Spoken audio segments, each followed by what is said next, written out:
ನಮಸ್ಕಾರ ವೀಕ್ಷಕರೇ, ನೀವು ನೋಡ್ತಾ ಇರೋದು ಆದ್ಯಂತ್ ಮೀಡಿಯಾ. ನಾನಿವತ್ತು ಇಡ್ಲಿ ದೋಸೆ ಬಗ್ಗೆ ಮಾತಾಡ್ತಾ ಇದ್ದೀನಿ. ನಾವು ಇಡ್ಲಿ ದೋಸೆಗೆ ಹಿಟ್ಟು ರೆಡಿ ಮಾಡೋಕೆ ಏನ್ ಮಾಡ್ತೀವಿ? ಹಿಂದಿನ ದಿನವೇ ಅಕ್ಕಿ, ಉದ್ದಿನ ಬೇಳೆ, ಅವಲಕ್ಕಿ ಅಥವಾ ಮಂಡಕ್ಕಿ, ಮೆಂತ್ಯ ಎಲ್ಲವನ್ನ ನೆನೆಸಿಟ್ಟು ಸಂಜೆ ಹೊತ್ತಿಗೆ ಹಿಟ್ಟನ್ನ ರುಬ್ಬಿ ತಿರುಗ್ ದಿನ ದೋಸೆ ಅಥವಾ ಇಡ್ಲಿ ಅಥವಾ ಪಡ್ಡು ಎಲ್ಲವನ್ನ ಮಾಡ್ಕೊಂಡು ತಿಂತೀವಿ ಅಲ್ವಾ? ಆದ್ರೆ ನೀವು ಇದರಲ್ಲಿ ಅಬ್ಸರ್ವ್ ಮಾಡಿರಬಹುದು, ಹಿಟ್ಟು ಹುದುಗು ಬಂದ ಮೇಲೆ ಅಂದ್ರೆ ಉಕ್ಕಿ ಬಂದ ಮೇಲೆ ನಾವು ಇಡ್ಲಿ ದೋಸೆಯನ್ನ ತಿಂತೀವಿ. ಇದು ಕೇವಲ ರುಚಿಯನ್ನ ಮಾತ್ರ ಹೆಚ್ಚಿಸ್ತಾ ಇಲ್ಲ, ನಮ್ಮ ಆರೋಗ್ಯವನ್ನ ಕಾಪಾಡ್ತಾ ಇದೆ. ಅದು ಹೇಗೆ ಅಂತ ನೀವು ತಿಳ್ಕೊಬೇಕಾ? ಹಾಗಾದ್ರೆ ಈ ವಿಡಿಯೋನ ಕಡೆವರೆಗೂ ನೋಡಿ, ಆದ್ಯಂತ್ ಮೀಡಿಯಾ ಚಾನಲ್ ನ ಸಬ್ಸ್ಕ್ರೈಬ್ ಮಾಡ್ಕೊಳ್ಳಿ.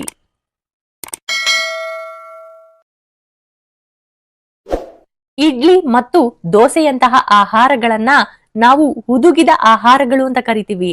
ಈ ಹುದುಗುವಿಕೆ ಪ್ರಕ್ರಿಯೆ ಇದೆಯಲ್ಲ, ಇದು ನೈಸರ್ಗಿಕ ಪ್ರೋಬಯೋಟಿಕ್ಸ್ ಗಳನ್ನ ಕಾರ್ಯನಿರ್ವಹಿಸಲು ಸಹಾಯ ಮಾಡುತ್ತೆ. ಜೊತೆಗೆ ವಿಟಮಿನ್ ಬಿ ಮತ್ತು ಕೆಲವೊಂದು ಖನಿಜಗಳು ನಮ್ಮ ದೇಹಕ್ಕೆ ಸೇರ್ಕೊಳ್ಳೋಕೆ ಬಹಳ ಈಸಿ ಆಗುತ್ತೆ. ಇಷ್ಟೇ ಅಲ್ಲ, ಬಹಳಷ್ಟು ಹೆಲ್ತ್ ಬೆನಿಫಿಟ್ಸ್ ಗಳಿಗೆ ನಾವು ಈ ಹಿಟ್ಟನ್ನ ಹುದುಗು ಬಂದ ಮೇಲೇನೆ ತಿನ್ಬೇಕು ಅಂತ ಹೇಳಲಾಗುತ್ತೆ. ಅದು ಏನು ಅಂತ ತಿಳ್ಕೊಬೇಕು ಅಂದ್ರೆ ಈ ರಿಪೋರ್ಟ್ ನ ಕಡೆವರೆಗೂ ನೋಡಿ. ಇಡ್ಲಿ ಮತ್ತು ದೋಸೆ ಕೇವಲ ರುಚಿಕರವಾದ ತಿಂಡಿಗಳಲ್ಲ, ಇವುಗಳನ್ನ ಭಾರತದ ಪ್ರಾಚೀನ ಸೂಪರ್ ಫುಡ್ಗಳು ಎಂದು ಕರೆಯಲು ವೈಜ್ಞಾನಿಕ ಕಾರಣ ಇದೆ. ದಕ್ಷಿಣ ಭಾರತದ ಈ ಸಾಂಪ್ರದಾಯಿಕ ಆಹಾರ ನಮ್ಮ ಕರುಳಿನ ಆರೋಗ್ಯವನ್ನ ಕಾಪಾಡುವಲ್ಲಿ ಮ್ಯಾಜಿಕ್ಕೇ ಮಾಡ್ತಾ ಇದೆ. ಅದು ಹೇಗೆ ಅಂತ ನಿಮ್ಗೆ ಗೊತ್ತಾಗಬೇಕಾ? ಇಲ್ಲಿ ಕೇಳಿ. ಇಡ್ಲಿ ದೋಸೆ ಹಿಟ್ಟು ತಯಾರಾಗುವಾಗ ಅಕ್ಕಿ ಮತ್ತು ಉದ್ದಿನ ಬೇಳೆಯನ್ನ ನೆನೆಸಿ ರುಬ್ಬಿ ರಾತ್ರಿ ಇಡೀ ಹುದುಗಲು ಬಿಡಲಾಗುತ್ತೆ. ಈ ಹುದುಗುವಿಕೆ ಸಮಯದಲ್ಲಿ ಬೆಳೆಯುವಂತಹ ನೈಸರ್ಗಿಕ ಬ್ಯಾಕ್ಟೀರಿಯಾ ಮತ್ತು ಈಸ್ಟ್ ಆರೋಗ್ಯಕರ ಕರುಳಿನ ಸೂಕ್ಷ್ಮ ಜೀವಿಗಳನ್ನು ಹೆಚ್ಚಿಸುತ್ತೆ. ಇವುಗಳನ್ನು ಪ್ರೋಬಯೋಟಿಕ್ ಆಹಾರಗಳೆಂದು ಪರಿಗಣಿಸಲಾಗಿದೆ. ಈ ಒಂದು ಪ್ರಕ್ರಿಯೆಯಲ್ಲಿ ನೈಸರ್ಗಿಕ ಬ್ಯಾಕ್ಟೀರಿಯಾಗಳು ಉತ್ಪತ್ತಿಯಾಗ್ತವೆ. ಇವು ನಿಮ್ಮ ಕರುಳಿನಲ್ಲಿರುವಂತಹ ಒಳ್ಳೆಯ ಬ್ಯಾಕ್ಟೀರಿಯಾಗಳನ್ನು ಹೆಚ್ಚಿಸುತ್ತೆ. ಜೊತೆಗೆ ಜೀರ್ಣಕ್ರಿಯೆಯನ್ನು ಸುಲಭಗೊಳಿಸುತ್ತೆ ಮತ್ತು ರೋಗ ನಿರೋಧಕ ಶಕ್ತಿಯನ್ನು ಹೆಚ್ಚಿಸುತ್ತೆ. ನೀವೇನಾದ್ರೂ ಇಡ್ಲಿ, ದೋಸೆ, ಪಡ್ಡು ಈ ರೀತಿಯ ಆಹಾರವನ್ನ ತಿಂತಾ ಇದ್ರೆ ನಿಮಗೆ ಕಂಪ್ಲೀಟ್ ಪ್ರೋಟೀನ್ ಸಿಗ್ತಾ ಇದೆ. ಅದು ಹೇಗೆ ಅಂದ್ರೆ, ಅಕ್ಕಿಯಲ್ಲಿ ಅಮೆನೋ ಆಸಿಡ್ಗಳ ಕೊರತೆ ಇರುತ್ತೆ, ಉದ್ದಿನ ಬೇಳೆಯಲ್ಲಿ ಇನ್ನೊಂದು ರೀತಿಯ ಕೊರತೆ ಇರುತ್ತೆ.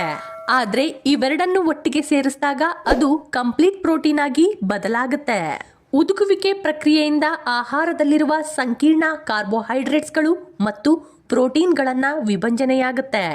ಇದರಿಂದ ಹೊಟ್ಟೆಯ ಮೇಲೆ ಹೆಚ್ಚಿನ ಒತ್ತಡ ಬೀಳದೆ ಆಹಾರ ಸುಲಭವಾಗಿ ಜೀರ್ಣವಾಗುತ್ತೆ. ನಮ್ಮ ಕರುಳಲ್ಲಿ ಶತಕೋಟಿ ಬ್ಯಾಕ್ಟೀರಿಯಾಗಳಿವೆ. ಇಡ್ಲಿ ದೋಸೆಯಲ್ಲಿರುವಂತಹ ಉತ್ತಮ ಬ್ಯಾಕ್ಟೀರಿಯಾಗಳು ಕರುಳಿನ ಗೋಡೆಗಳನ್ನ ರಕ್ಷಣೆ ಮಾಡುತ್ತೆ. ಧಾನ್ಯಗಳಲ್ಲಿ ಅಕ್ಕಿ ಮತ್ತು ಬೇಳೆ ಫೈಟಿಕ್ ಆಸಿಡ್ ಎಂಬ ಅಂಶವಿರುತ್ತೆ. ಇದು ನಮ್ಮ ದೇಹವು ಕಬ್ಬಿಣಾಂಶ ಮತ್ತು ಕ್ಯಾಲ್ಸಿಯಂ ಅನ್ನ ಹೀರಿಕೊಳ್ಳದಂತೆ ತಡೆಯುತ್ತೆ. ಆದರೆ ಹಿಟ್ಟನ್ನು ಉದುಗಿಸಿದಾಗ ಆಕ್ಸಿಜನ್ ಕೊರತೆ ಬರುತ್ತೆ. ಇದು ಬ್ಯಾಕ್ಟೀರಿಯಾಗಳು ಈ ಫೈಟಿಕ್ ಆಸಿಡ್ ಅನ್ನ ಒಡೆಯುತ್ತೆ. ಇದರಿಂದ ಆಹಾರದಲ್ಲಿರುವಂತಹ ಪೋಷಕಾಂಶಗಳು ದೇಹಕ್ಕೆ ಸುಲಭವಾಗಿ ಸಿಗುತ್ತೆ. ಈ ಉದುಗುವಿಕೆ ಅಂತ ಏನ್ ಕರಿತೀವಿ, ಈ ಪ್ರಕ್ರಿಯೆಯಿಂದ ಹಿಟ್ಟಿನಲ್ಲಿರುವಂತಹ ಪೋಷಕಾಂಶಗಳ ಮಟ್ಟ ಹೆಚ್ಚಾಗುತ್ತೆ. ವಿಶೇಷವಾಗಿ ವಿಟಮಿನ್ ಬಿ12 ಮತ್ತು ವಿಟಮಿನ್ ಬಿ ಕಾಂಪ್ಲೆಕ್ಸ್ ಈ ಆಹಾರದಲ್ಲಿ ಸಮೃದ್ಧವಾಗಿದೆ. ನೈಸರ್ಗಿಕವಾಗಿ ಅಕ್ಕಿ ಅಥವಾ ಬೇಳೆಯಲ್ಲಿ ಹೆಚ್ಚಿನ ಪ್ರಮಾಣದ ವಿಟಮಿನ್ ಬಿ ಇರೋದಿಲ್ಲ. ಆದರೆ ನಾವು ಅಕ್ಕಿಯನ್ನ 8 ರಿಂದ 10 ಗಂಟೆಗಳ ಕಾಲ ನೆನೆಸ್ತೀವಿ ಅಲ್ವಾ, ಆಗ ಸೂಕ್ಷ್ಮ ಜೀವಿಗಳು ವಿಟಮಿನ್ ಬಿ2 ಮತ್ತು ವಿಟಮಿನ್ ಬಿ1 ಅನ್ನು ಉತ್ಪಾದನೆ ಮಾಡುತ್ತೆ. ಇದು ದೇಹಕ್ಕೆ ಶಕ್ತಿ ಮತ್ತು ನರಗಳ ಆರೋಗ್ಯಕ್ಕೆ ಬಹಳನೇ ಒಳ್ಳೆಯದು. ಈ ಉದುಗುವಿಕೆಯ ಆಹಾರ ಫಾಲಿಕ್ ಆಸಿಡ್ ಪ್ರಮಾಣವನ್ನ ಕೂಡ ಹೆಚ್ಚಿಸ್ತಾ ಇದೆ. ಈ ರೀತಿಯ ಆಹಾರಗಳು ಕರುಳಿನ ಒಳಪದರವನ್ನ ಆರೋಗ್ಯವಾಗಿಡುತ್ತೆ. ಮಲಬದ್ಧತೆ, ಗ್ಯಾಸ್ ಮತ್ತು ಅಜೀರ್ಣದಂತಹ ಸಮಸ್ಯೆಗಳನ್ನ ತಡೆಯಲು ಇವು ಬಹಳ ಸಹಾಯ ಮಾಡುತ್ತೆ. ಇದು ರಕ್ತಹೀನತೆಯನ್ನ ತಡೆಯಲು ಮತ್ತು ಮೆದುಳಿನ ಆರೋಗ್ಯಕ್ಕೆ ತುಂಬಾನೇ ಒಳ್ಳೆಯದು. ಬೇಳೆ ಮತ್ತು ಅಕ್ಕಿಲಿರುವಂತಹ ಕಾರ್ಬೋಹೈಡ್ರೇಟ್ಸ್ಗಳು ಹುದುಗುವಿಕೆಯಿಂದ ಈಗಾಗಲೇ ವಿಭಜನೆಯಾಗಿರುತ್ತೆ ಅಂತ ಮೊದಲೇ ತಿಳಿಸಿದ್ದೆ. ಮಗು ಇರಲಿ ಅಥವಾ ವಯಸ್ಸಾದವರಿರಲಿ, ಇದು ಹೊಟ್ಟೆಯ ಮೇಲೆ ಯಾವುದೇ ಭಾರವಿಲ್ಲದೆ ಸುಲಭವಾಗಿ ಜೀರ್ಣವಾಗ್ಬಿಡುತ್ತೆ. ಜೊತೆಗೆ ದೇಹವು ಸುಲಭವಾಗಿ ಹೀರಿಕೊಳ್ಳುತ್ತೆ, ಪೋಷಕಾಂಶಗಳು ಲಭ್ಯತೆ ಹೆಚ್ಚಾಗುತ್ತೆ. ಕೆಲವು ಸಾಂಪ್ರದಾಯಿಕ ಪದ್ಧತಿಯಲ್ಲಿ ಹುದುಗಿಸಿದ ಆಹಾರಗಳು ದೇಹದಿಂದ ವಿಷವನ್ನ ನಿವಾರಿಸಲು ಸಹಾಯ ಮಾಡುತ್ತದೆ ಎಂದು ನಂಬಲಾಗುತ್ತೆ. ಹುದುಗುವಿಕೆಯು ಆಹಾರದಲ್ಲಿರುವಂತಹ ಗ್ಲೈಸೆಮಿಕ್ ಇಂಡೆಕ್ಸ್ ಅನ್ನ ಕಡಿಮೆ ಮಾಡುತ್ತೆ. ಇದು ರಕ್ತದ ಸಕ್ಕರೆ ಮಟ್ಟವನ್ನ ನಿಯಂತ್ರಿಸಲು ಸಹಾಯ ಮಾಡುತ್ತೆ. ಇನ್ನು ಇಡ್ಲಿಯನ್ನ ಹಬೆಯಲ್ಲಿ ಬೇಯಿಸಲಾಗುತ್ತೆ. ಇದಕ್ಕೆ ಒಂದು ಹನಿ ಎಣ್ಣೆ ಹಾಕಿದ್ರೆ ಸಾಕು. ಇದು ಅತ್ಯಂತ ಕಡಿಮೆ ಕ್ಯಾಲೋರಿ ಆಗಿದ್ದು ತೂಕ ಇಳಿಸಲು ಮತ್ತು ಹೃದಯದ ಆರೋಗ್ಯಕ್ಕೆ ಪರ್ಫೆಕ್ಟ್ ಆಹಾರವಾಗಿದೆ. ಇನ್ನು ಗರಿಗರಿಯಾದ ದೋಸೆಗಳಿಗಿಂತ ಮೃದುವಾದ ಇಡ್ಲಿ ಮತ್ತು ಸೆಟ್ ದೋಸೆ ಆರೋಗ್ಯಕ್ಕೆ ಹೆಚ್ಚು ಹಿತಕಾರಿ. ಜೊತೆಗೆ ತರಕಾರಿಯುಳ್ಳಂತಹ ಸಾಂಬಾರ್ ಬಳಸಿದ್ರೆ ಅದರ ಪೋಷಕಾಂಶ ಇನ್ನೂ ಹೆಚ್ಚಾಗುತ್ತೆ.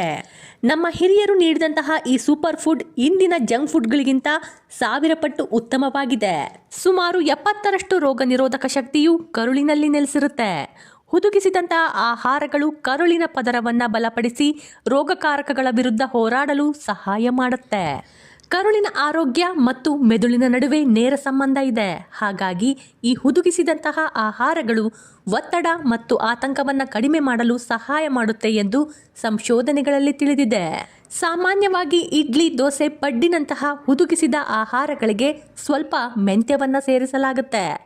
ಮೆಂತ್ಯ ಕಾಳನ್ನು ಸೇರಿಸೋದ್ರಿಂದ ಗ್ಲೂಕೋಸ್ ಮೆಟಬಾಲಿಸಮ್ ಅನ್ನು ಉತ್ತಮಗೊಳಿಸಬಹುದು. ಕರುಳಿನ ಒಳ್ಳೆಯ ಬ್ಯಾಕ್ಟೀರಿಯಾಗಳಿಗೆ ಆಹಾರ ಅಂದರೆ ಅದು ನಾರಿನಾಂಶ, ಫೈಬರ್. ಇದನ್ನು ಬಾಳೆಹಣ್ಣು, ಈರುಳ್ಳಿ, ಬೆಳ್ಳುಳ್ಳಿ ಮತ್ತು ಧಾನ್ಯಗಳಲ್ಲಿ ಪಡಿಬಹುದು. ಇಡ್ಲಿ, ದೋಸೆಯಲ್ಲೂ ಕೂಡ ಪಡಿಬಹುದು. ದೋಸೆ, ಇಡ್ಲಿಗೆ ಸಂಬಂಧಿಸಿದಂತಹ ಆರೋಗ್ಯವನ್ನು ಹೆಚ್ಚಿಸಿಕೊಳ್ಳಲು ಕೆಲವೊಂದು ಟಿಪ್ಸ್ಗಳು ಇಲ್ಲಿದೆ. ಬಿಳಿ ಅಕ್ಕಿಯ ಜೊತೆಗೆ ರಾಗಿ, ನವಣೆ ಅಥವಾ ಬೇರೆ ಯಾವ್ದಾರೂ ಧಾನ್ಯಗಳನ್ನು ಬಳಸಿ ಇಡ್ಲಿ, ದೋಸೆ ಮಾಡಿ. ಇದು ನಾರಿನಾಂಶವನ್ನು ಹೆಚ್ಚಿಸುತ್ತೆ. ಸಾಧ್ಯವಾದರೆ ಸಿಪ್ಪೆ ಇರುವಂತಹ ಉದ್ದಿನ ಬೇಳೆ ಬಳಸಿ. ಇದು ಹೆಚ್ಚಿನ ಪ್ರೋಟೀನ್ ನೀಡುತ್ತೆ. ಹಿಟ್ಟು ಉದುಗುವ ಮುಂಚೆನೇ ಉಪ್ಪು ಸೇರಿಸಬೇಡಿ. ಬೆಳಗ್ಗೆ ತಿಂಡಿ ಮಾಡುವಾಗ ಮಾತ್ರ ಅಗತ್ಯವಿರುವಷ್ಟು ಉಪ್ಪು ಸೇರಿಸಿ. ಅನಗತ್ಯವಾಗಿ ಆಂಟಿಬಯೋಟಿಕ್ಸ್ ಮಾತ್ರೆಗಳನ್ನು ತಗೋಬೇಡಿ. ಯಾಕಂದರೆ ಅವು ಕೆಟ್ಟ ಬ್ಯಾಕ್ಟೀರಿಯಾಗಳ ಜೊತೆಗೆ ಒಳ್ಳೆ ಬ್ಯಾಕ್ಟೀರಿಯಾಗಳನ್ನು ಕೂಡ ಕೊಂದು ಬಿಡುತ್ತೆ. ಇಡ್ಲಿ ಮತ್ತು ದೋಸೆಯೊಂದಿಗೆ ಸಾಂಬಾರ್ ಬಳಸೋದ್ರಿಂದ ಹೆಚ್ಚಿನ ಪ್ರೋಟೀನ್ ದೊರೆಯುತ್ತೆ ಮತ್ತು ಚಟ್ನಿ ಸೇವಿಸಿದಾಗ ಅದು ಸಂಪೂರ್ಣ ಮತ್ತು ಸಮತೋಲನ ಆಹಾರವಾಗುತ್ತೆ. ನಮ್ಮ ಕರಳನ್ನು 2ನೇ ಮೆದುಳು ಅಂತ ಕರೆಯಲಾಗುತ್ತೆ.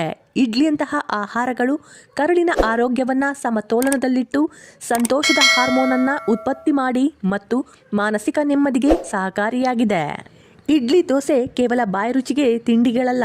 ಇದು ವಿಜ್ಞಾನ ಮತ್ತು ಸಂಪ್ರದಾಯದ ಮಿಶ್ರಣವಾಗಿರುವಂತಹ ಪ್ರಾಚೀನ ಸೂಪರ್ ಫುಡ್. ಉತ್ತಮ ಆರೋಗ್ಯಕ್ಕಾಗಿ ಇವುಗಳನ್ನು ನಿಯಮಿತವಾಗಿ ಸೇವಿಸುವುದು ತುಂಬ ಒಳ್ಳೆಯದು.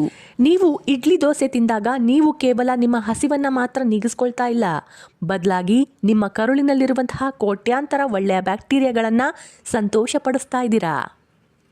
ಶತಮಾನಗಳಷ್ಟು ಹಳೆಯದಾದಂತಹ ಭಾರತದ ಆಹಾರ ಪದ್ಧತಿಯಲ್ಲಿ ಈ ಹುದುಗು ಭರಿಸಿದ ಆಹಾರಗಳು ಬಹಳಾನೇ ಒಳ್ಳೆಯದು. ಇದು ಕೇವಲ ರುಚಿಯನ್ನ ಮಾತ್ರ ಹೆಚ್ಚಿಸ್ತಾ ಇಲ್ಲ, ದೇಹದ ಆರೋಗ್ಯವನ್ನ ಕೂಡ ಹೆಚ್ಚಿಸ್ತಾ ಇದೆ. ಜೊತೆಗೆ ರೋಗಗಳಿಂದ ನಮ್ಮನ್ನ ದೂರ ಇಡ್ತಾ ಇದೆ. ಈ ರೀತಿಯ ಇಂಟ್ರೆಸ್ಟಿಂಗ್ ವಿಡಿಯೋಗಳನ್ನ ನಾನು ಮಾಡ್ತಾನೆ ಇರ್ತೀನಿ. ನೀವು ಆದ್ಯಂತ್ ಮೀಡಿಯಾ ಚಾನೆಲ್ನ ನೋಡ್ತಾನೆ ಇರಿ. ಧನ್ಯವಾದಗಳು.